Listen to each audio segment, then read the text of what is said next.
Oui, bien évidemment. Ce qu'il faut savoir aussi, c'est que la lecture et l'écriture, c'est la base de la civilisation humaine et de toute invention littéraire, artistique et même technique.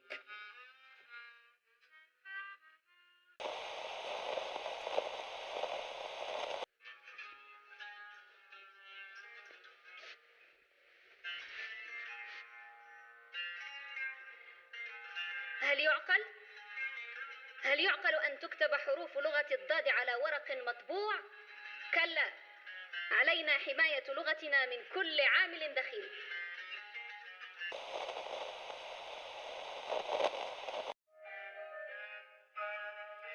As a matter of fact, the Latin alphabets are deeply rooted in the Mediterranean soil. It is from there where they have evolved.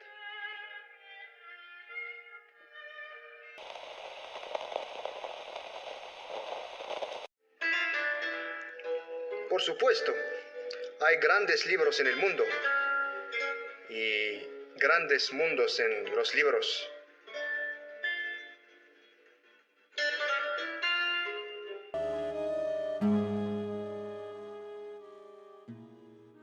Au début de l'expression humaine, la littérature voit le jour dans le berceau du monde qui est la Mésopotamie, l'actuel Irak. L'œuvre originelle, c'est l'épopée de Gilgamesh. Son apparition précède même l'avènement du papier. C'est ce dernier qui va préparer le terrain pour l'invention de l'imprimerie des siècles plus tard par Johannes Gutenberg. Indubitablement, c'est un boom dans l'histoire humaine. Le livre deviendra très vite rattaché à un art. Mais comment cela a-t-il commencé? Revenons-en aux origines. S'il y a bien un miracle qui a marqué l'expression humaine, c'est bien la littérature. Un art qui repose sur la magie de l'acte d'écrire. L'humain, depuis la nuit des temps, s'est exprimé en commençant par le support des gravures rupestres sur les murs des grottes. Au début, ce sont des histoires et un ressenti illustré.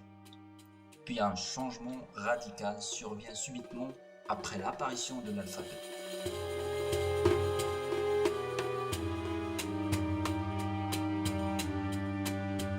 Notre histoire commence à Serabit el-Khalem, en Égypte antique, lorsque les commerçants phéniciens s'installèrent dans cette région.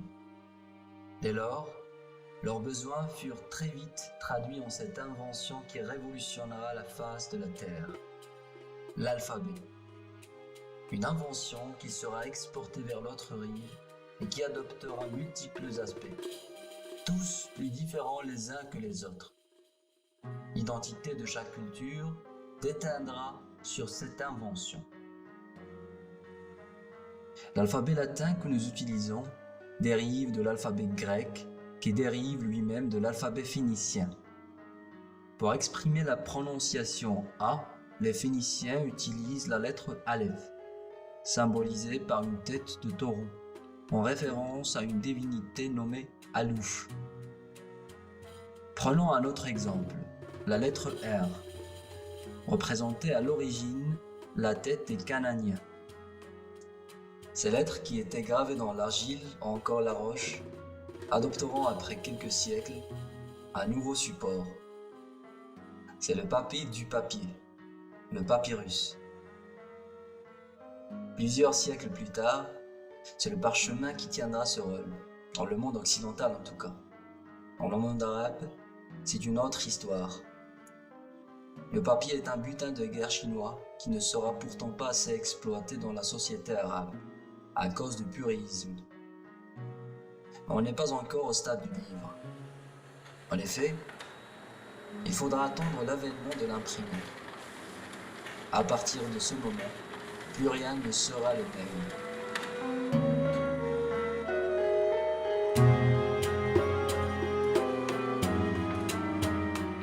Entre argile et ordinateur, c'est une histoire d'évolution perpétuelle qui témoigne du passage de l'humanité. Une évolution pour le moins considérable et qui ne peut être résumée en quelques lignes. Qui sait ce que l'avenir de l'imagination humaine nous réserve comme support pour écriture? Et qu'est-ce que cela implique pour la langue en elle-même?